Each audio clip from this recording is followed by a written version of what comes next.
Hello class 12th बच्चों, मैं सुषमा श्रीवास्तव आप लोगों को समाजशास्त्र में आज खंड ख का तीसरा लेसन भारतीय लोकतंत्र की कहानियाँ, ये लेसन आज हम प्रारंभ करेंगे।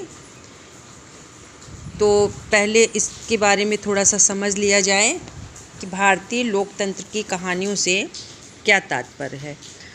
तो भारतीय लोकतंत्र, हमारा देश जो है वह लोकतांत्रिक देश है।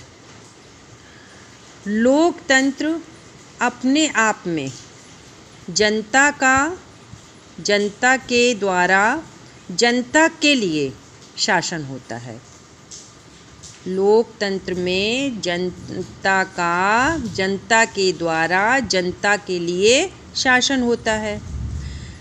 सैद्धांतिक रूप से लोकतंत्र के दो रूप हैं, जिन्हें प्रत्यक्ष लोकतंत्र तथा परोक्ष या प्रतिनिधित्व लोकतंत्र जाना जाता है। प्रत्यक्ष लोकतंत्र को समस्त नागरिक जो हैं, प्रत्यक्ष लोकतंत्र के अंतर्गत समस्त नागरिक विभिन्न सार्वजनिक निर्णयों में स्वयं प्रत्यक्ष रूप से भाग लेते हैं। इसके लिए चुने गए या मनोनीत पदाधिकारियों की कोई भूमिका नहीं होती है। लोकतंत्र के इस रूप को केवल छोटे समूह में अपनाया जाता है।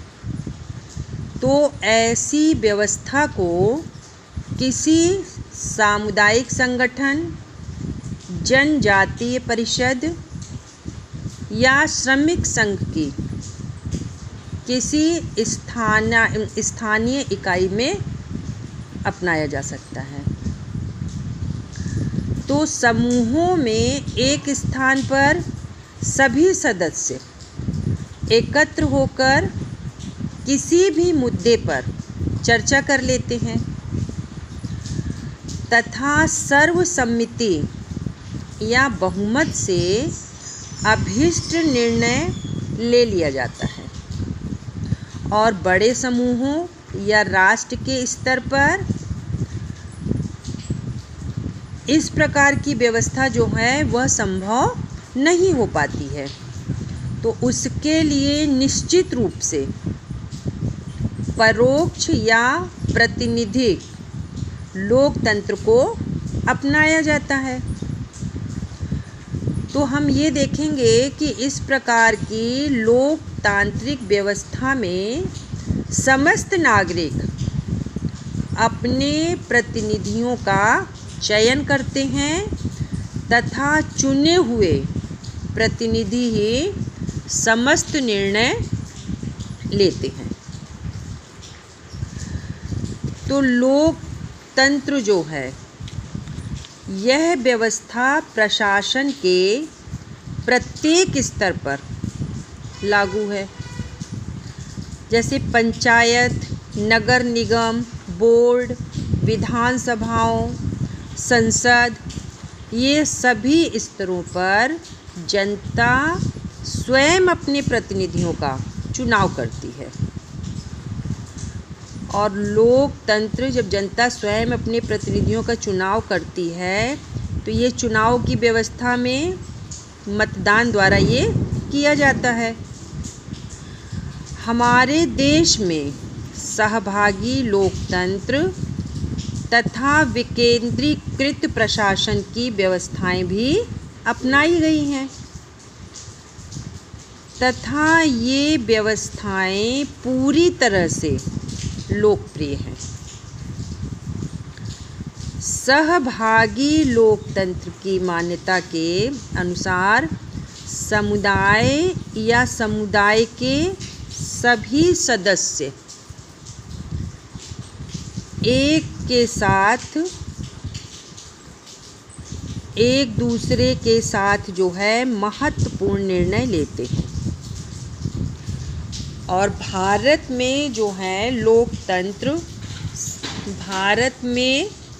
लोकतंत्र सफलतापूर्वक कार्य कर भी रहा है। इसके विकास की प्रक्रिया में जहां एक ओर उपनिवेश विरोधी लंबा संघर्ष निहित है, वहीं हमारी परंपराओं तथा मूल्यों का भी विशेष योगदान है। हमारे देश में अत्यधिक क्या है, विविधता तथा असमानताएं हैं। लगभग 70 वर्ष से हमारा लोकतंत्र सफल हो रहा है। यह हमारे लिए क्या है, एक सराहनीय और उल्लेखनीय बात है, जिससे हमारा लोकतंत्र चल रहा है। अब लोकतंत्र जो है, इसके लिए कुछ मुख्य बातों लोकतंत्र के लिए कुछ मुख्य बातें हैं जिनके संदर्भ में हम लोकतंत्र पर विचार कर सकते हैं। तो इन मुख्य बातों में है हमारा संविधान का निर्माण। संविधान का निर्माण हमारे लोकतंत्र का मूल आधार क्या है, हमारा संविधान है। हमें भारतीय संविधान के केंद्रीय मूल्यों तथा मान्यताओं को जानना आवश्यक है। इसके साथ ही संविधान निर्माण की प्रक्रिया तथा संविधान निर्माण की प्रक्रिया के दौरान होने वाले विवादों तथा विभिन्न दृष्टिकोणों को भी जानना चाहिए। फिर दूसरा है लोकतंत्र का प्रकारात्मकता। इसमें क्या है कि लोकतंत्र की मूल प्रकारात्मकता को ध्यान मुख्य रूप से पंचायती राज व्यवस्था पर केंद्रित रहेगा और उसके बाद विभिन्न समूहों के प्रतिस्पर्धा का प्रतिनिधित्व किया करते हैं। इसमें विभिन्न राजनीतिक दलों का भी महत्वपूर्ण भूमिका होती है। फिर तीसरा है हितों की प्रतिस्पर्धा में हित समूहों की भूमिका। इसमें जो है यह जानने का प्रयास करेंगे कि विभिन्न हित समूहों की हितों की प्रतिस्पर्धा में क्या भूमिका रहती है और इसके साथ ही हित समूहों तथा राजनीतिक दलों के अर्थ को भी जानना होगा। तो लोकतंत्र में इनकी भूमिका की विवेचना की जाती है। अब इसमें पहला हमारा था संविधान का निर्माण। तो अब आइए हम देखेंगे कि भारतीय संविधान जो है ये क्या है। तो भारतीय संविधान भारतीय लोकतंत्र के केंद्रीय मूल्य, भारतीय लोकतंत्र के केंद्रीय मूल। अब भारतीय लोकतंत्र को हमें औपनिवेशिक काल के परिस्थिति के बारे में हम पहले जान चुके हैं कि ब्रिटिश उपनिवेशवाद ने हमारे देश में अनेक संरचनात्मक तथा सांस्कृतिक परिवर्तनों को जानबूझकर लागू किया था और इन परिवर्तनों में से कुछ तो अनैच्छिक ही थे, उसको लागू करने की ब्रिटिश राज की कोई प्रत्यक्ष इच्छा नहीं थी, लेकिन फिर भी ब्रिटिश काल में हमारे देश में पाश्चात्य शिक्षा का प्रचार प्रसार किया गया और इसके पीछे शासकों का उद्देश्य यह था कि देश में अंग्रेजी का ज्ञान प्राप्त एक ऐसा माध्यम वर्ग तैयार हो जाए जो उन्हें शासन कार्यों में सहायता दे। तो भारत में उसका शासन बना रहेगा। तो इस अंग्रेजी तथा पाश्चात्य शिक्षा प्राप्त वर्ग ने ब्रिटिश शासन में सहायता देने की अपेक्षा लोकतंत्र, सामाजिक न्याय तथा राष्ट्रवाद संबंधी पाश्चात्य उदार विचारों को जाना और यही आगे चलकर भारत में अपेक्षा लोकतंत्र, सामाजिक न्याय, ब्रिटिश औपनिवेशिक शासन का ही विरोध प्रारंभ कर दिया। जब इन्होंने विरोध प्रारंभ कर दिया तो देश में विद्यमान लोकतांत्रिक मूल्य तथा लोकतांत्रिक संस्थाएं ब्रिटिश औपनिवेशिक शासन का जो है ब्रिटिश औपनिवेशिक शासन में विरोध प्रारंभ हो गया। तो पाश्चात्य संपर्क के परिणाम स्वरूप यह विकसित नहीं हुए। इनके पीछे हमारी प्राचीन परंपराएं, महाकाव्यों के उदाहरण तथा लोक कथाओं के मर्म पर विशेष योगदान दिया जाने लगा। फिर उसके बाद इन्होंने क्या किया कि आधुनिक भारत में सामाजिक परिवर्तन जो हैं वह होने लगे। तो उनके लिए न तो अकेले पाश्चात्य विचारधारा जिम्मेदार थी और न ही भारतीय पारंपरिक विचार।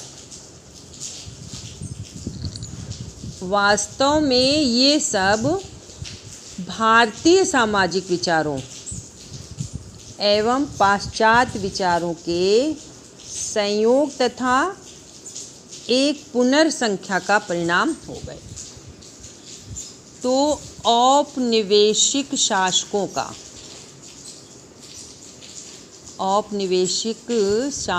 का भारत में अलोकतांत्रिक तथा भेदपूर्ण व्यवहार था।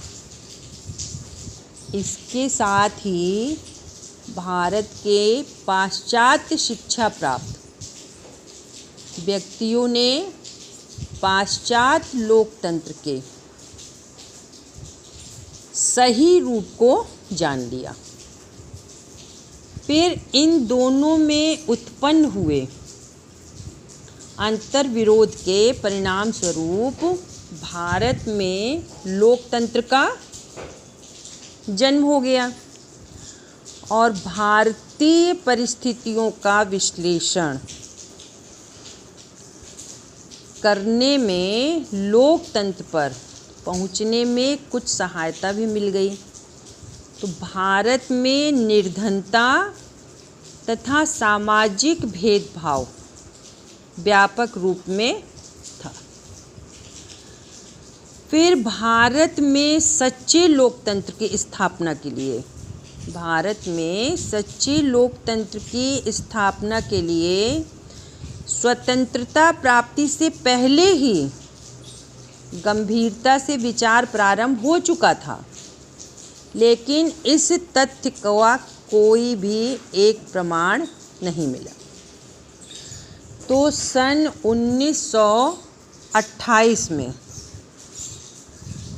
1928 में मोतीलाल नेहरू तथा अन्य 8 नेताओं ने 1928 में मोतीलाल नेहरू तथा अन्य 8 नेताओं ने मिलकर देश के भावी संविधान का मसौदा तैयार कर लिया। फिर उसके उपरांत सन 1931 के भारतीय राष्ट्रीय कांग्रेस के कराची अधिवेशन में स्वतंत्र भारत के भावी संविधान के विषय पर विचार किया गया। तो इस अधिवेशन में यह निर्णय लिया गया कि स्वतंत्र भारत में जो लोकतंत्र अपनाया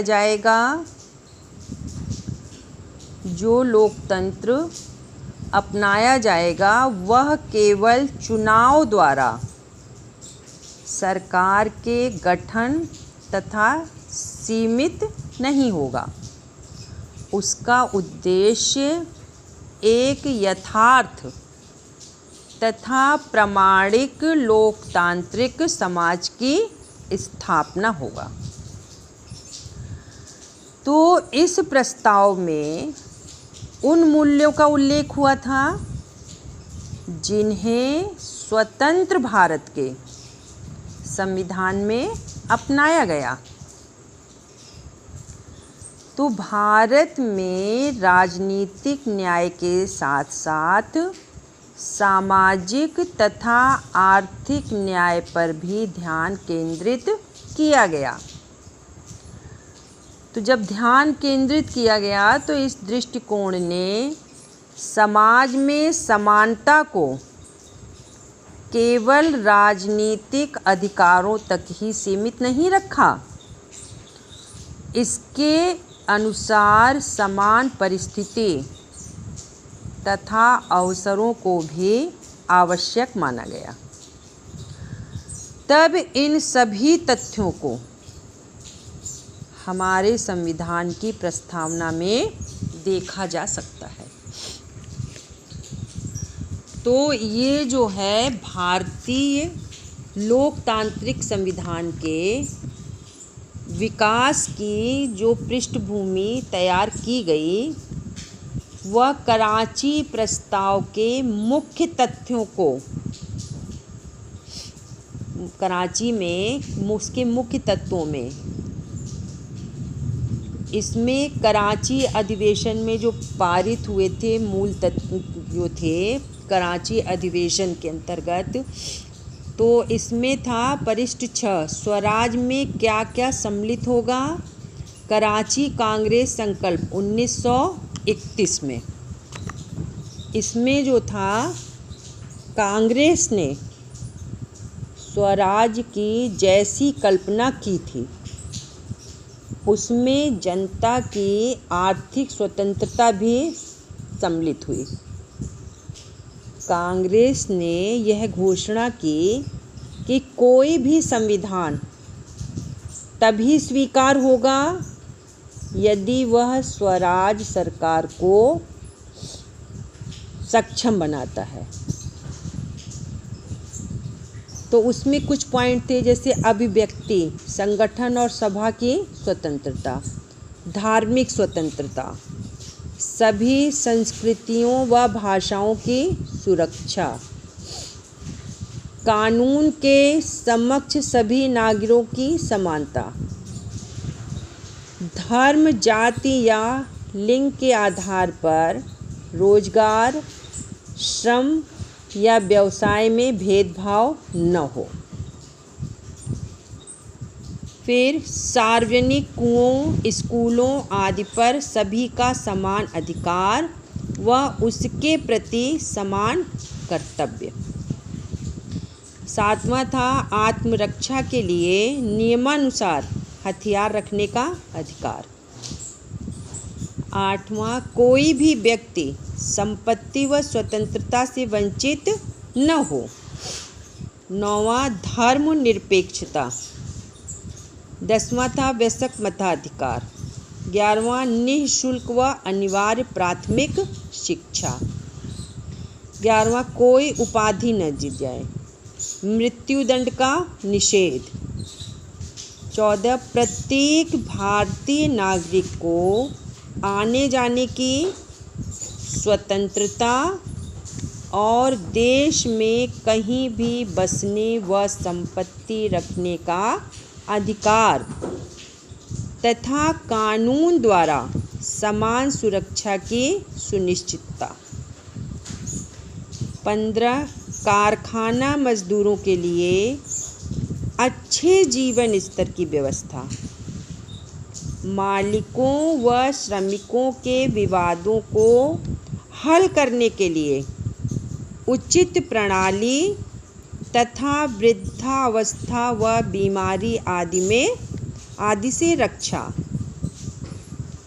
16 सभी श्रमिकों की कृषि दासता की दशाओं से मुक्ति। 17 महिला कर्मचारियों की विशेष सुरक्षा। 18 बच्चे खानों और कारखानों में काम न करें। 19 कृषकों व श्रमिकों को संगठन बनाने का अधिकार। 20 भू राजस्व अवधि व कर प्रणाली में सुधार। अनुपादित भूमि के राजस्व व कर में छूट तथा छोटे भूस्वामियों के कर में कमी। 21 उत्तराधिकार कर का क्रमबद्ध पैमाने पर होना।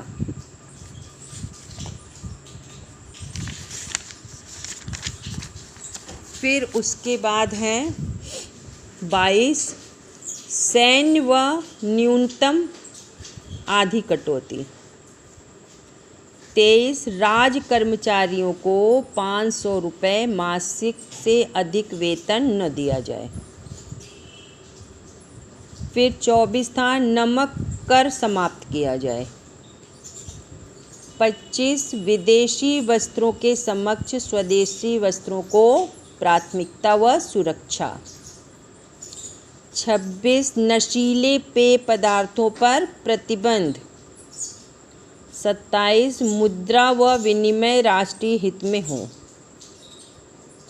28 मूल उद्योगों, सेवाओं, रेल आदि का राष्ट्रीयकरण। 29 कृषि ऋणग्रस्तता से राहत व सूदखोरी पर नियंत्रण। और 30 था नागरिकों के लिए सैन्य प्रशिक्षण।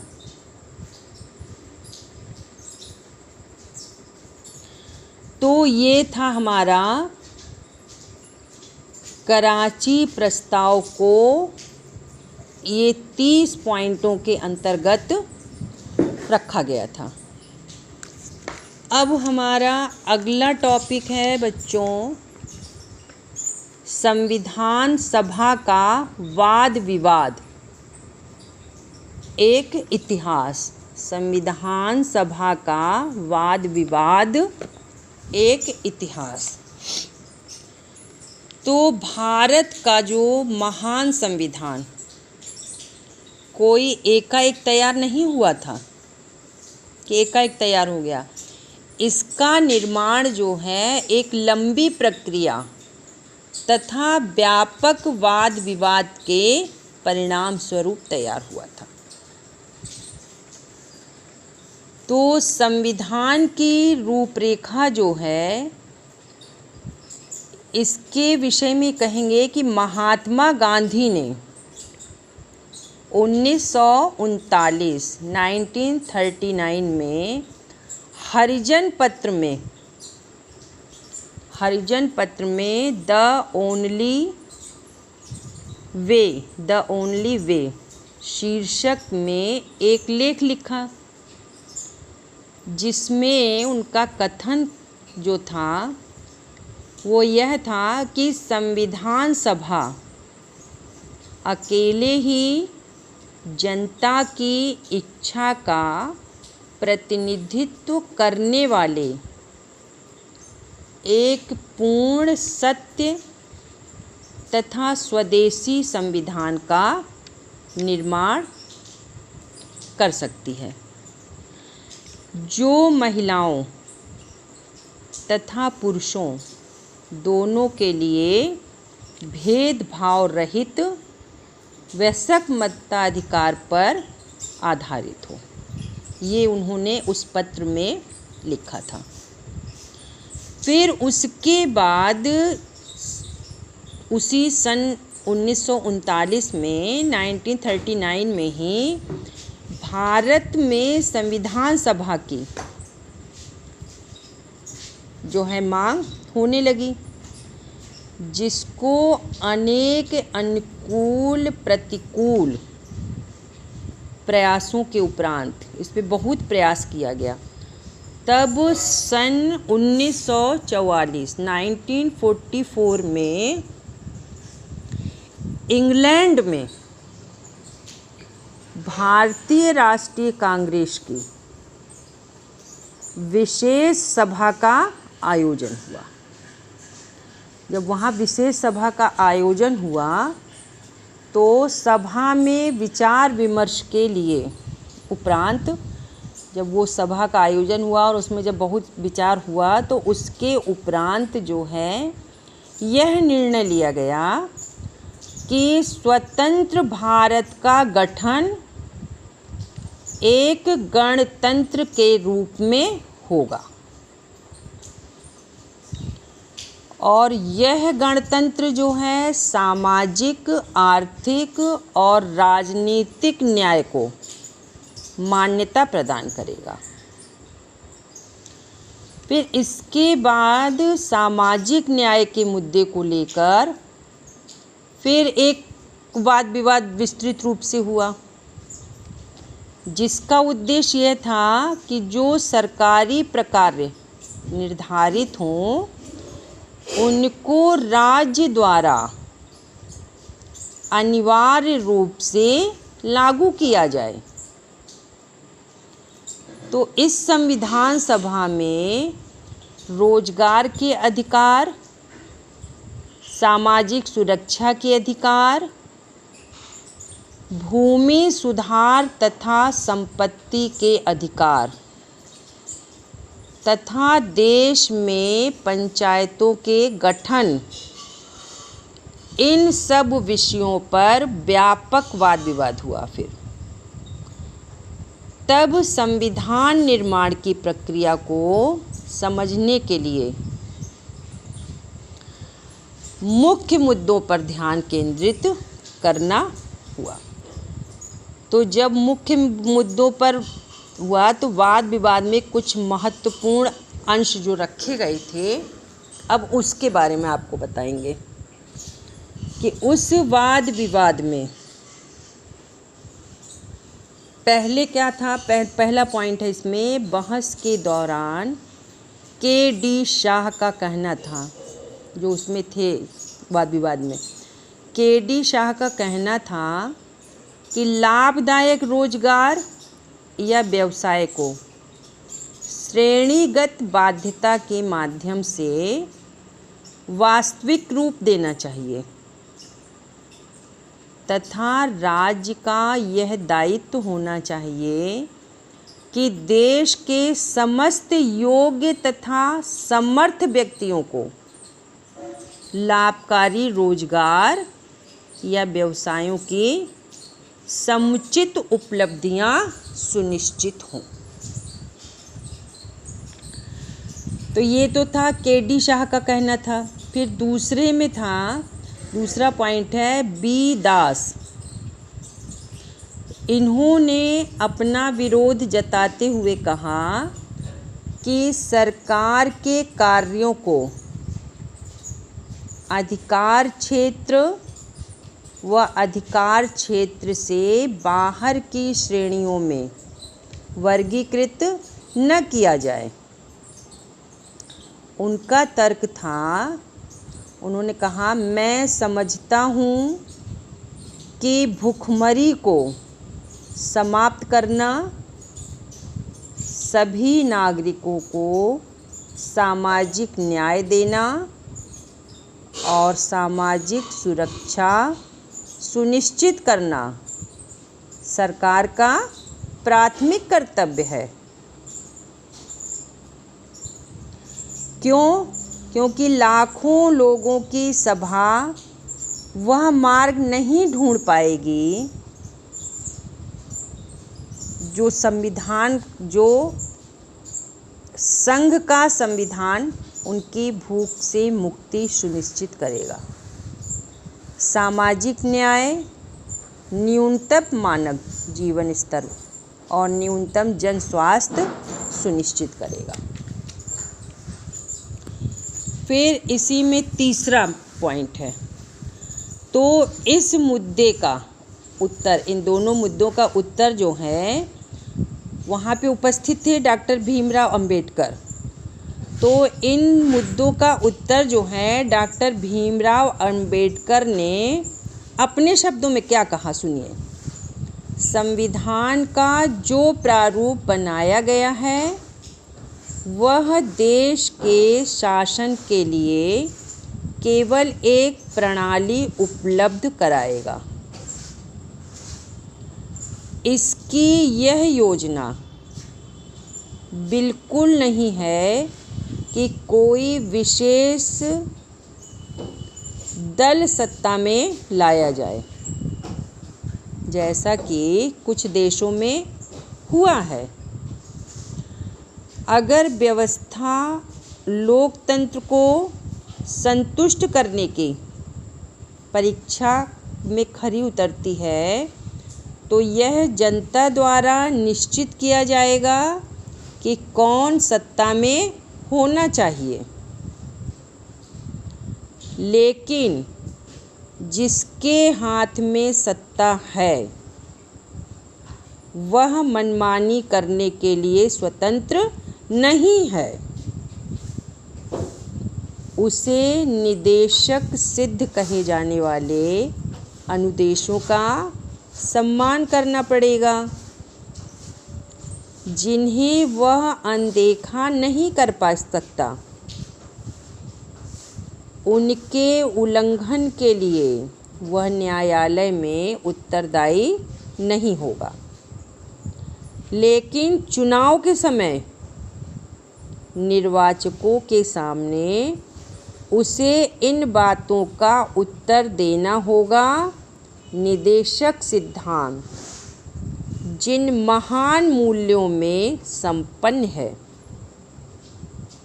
उन्हें तभी अनुभव किया जा सकता है जब सत्ता पाने के लिए सही योजना का क्रियान्वयन किया जाए।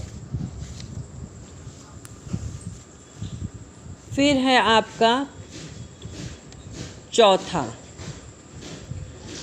चौथा पॉइंट है कि बहस के दौरान जवाहरलाल नेहरू जो हैं, बहस के दौरान जवाहरलाल नेहरू ने भी यह स्पष्ट किया कि सामाजिक शक्ति इस प्रकार की है कि कानून इस संदर्भ में कुछ नहीं कर सकता जो इन दोनों की गतिशीलता का एक रोचक प्रतिबिंब है।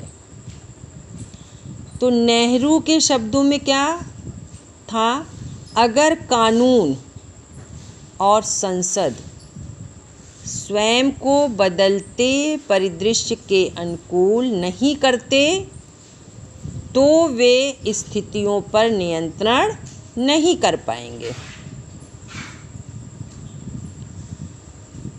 फिर पांचवा इसी में है 5वां पॉइंट, संविधान निर्माण सभा के वाद विवाद में जयपाल सिंह, ये भी वहाँ उपस्थित थे, तो जयपाल सिंह ने आदिवासी हितों की रक्षा का मुद्दा उठाया। इन्होंने कहा कि इस शंका का समाधान नेहरू ने इन शब्दों में प्रस्तुत किया। क्या कहा? यथासंभव उनकी सहायता करना हमारी अभिलाषा और निश्चित इच्छा है। यथासंभव उन्हें कुशल पूर्वक उनके लोभी पड़ोसियों से बचाया जाएगा और उन्हें उन्नत किया जाएगा। फिर 6वां था, इसी में संविधान सभा के विभिन्न अधिकारों को उनकी न्यायालय द्वारा लागू करवाने का प्रावधान नहीं था। राज्य के नीति निर्देशक सिद्धांतों के शीर्षक के रूप में ये स्वीकार किया गया तथा इस शीर्षक के कुछ अतिरिक्त सिद्धांतों को भी सम्मिलित किया गया। तो शीर्षक के अंतर्गत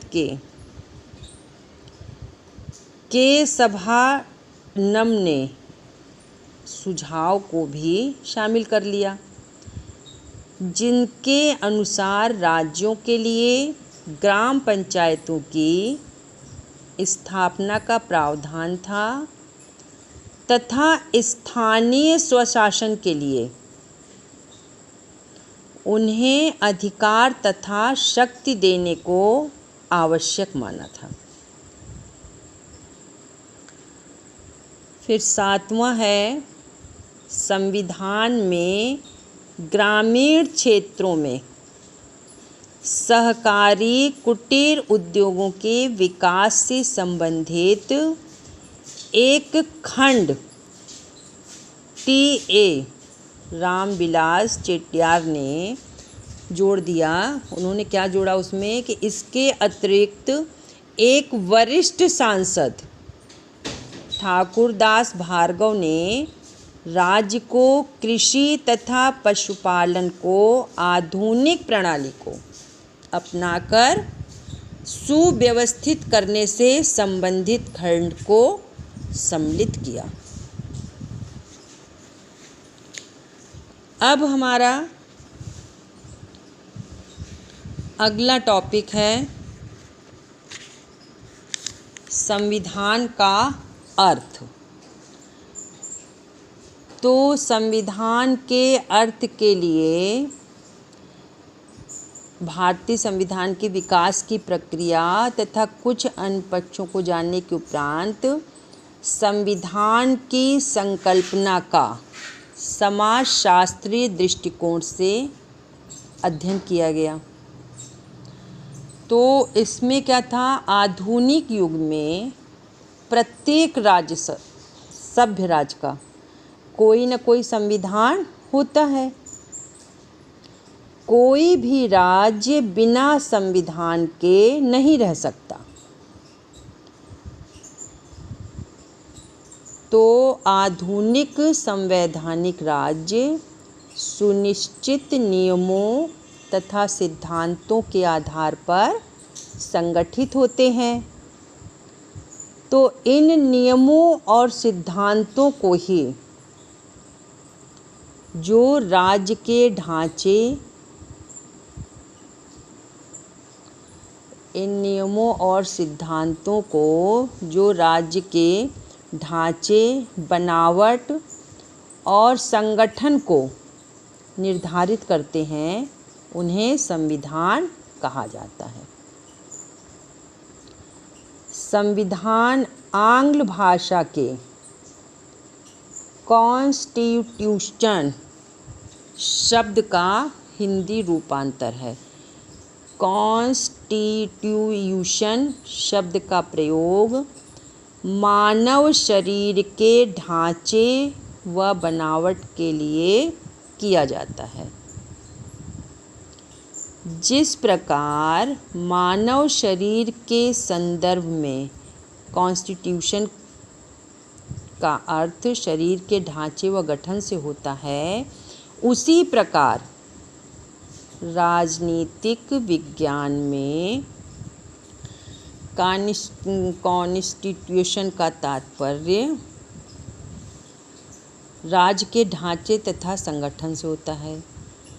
संविधान उन लिखित और अलिखित नियमों का संग्रह है जिनके द्वारा एक और राज्य का स्वरूप, संगठन, कार्यक्षेत्र तथा अधिकार निश्चित होते हैं तथा दूसरी ओर नागरिक के पारस्परिक संबंधों की विवेचना होती है। तो जेलीनेक ने क्या कहा है? राज्य कहलाने का अधिकार रखने वाले प्रत्येक समाज का संविधान अवश्य होना चाहिए। अर्थात ऐसे सिद्धांतों की संहिता होनी चाहिए जो सरकार और उसकी प्रजा के संबंध में निश्चित करे और जिसके अनुसार राज्य अपनी शक्ति का प्रयोग करे। तो जेलीनेक ने इस कथन से सहमत हैं कि बिना संविधान के राज्य की कल्पना नहीं की जा सकती। अब आज के लिए बेटा इतना बहुत है। अब इसको जो हमारा नया लेसन चल रहा है भारतीय लोकतंत्र की कहानियाँ, इसका अगला पॉइंट फिर आप लोगों को बताएंगे। तो आज संविधान का अर्थ, संविधान सभा का वाद विवाद और एक इतिहास कि संविधान क्या है, और जो कराची में कमेटी में अध्ययन है उसमें जो 30 पॉइंट रखे गए थे उनके बारे में आपको आज बता दिया गया है। इससे आगे का पॉइंट हमारा जो रहेगा भारतीय संविधान द्वारा सामाजिक परिवर्तन अथवा संविधान सामाजिक परिवर्तन के यंत्र के रूप, ये अगले उसमें आपको पढ़ाएंगे। आज के लिए इतना ही बहुत है।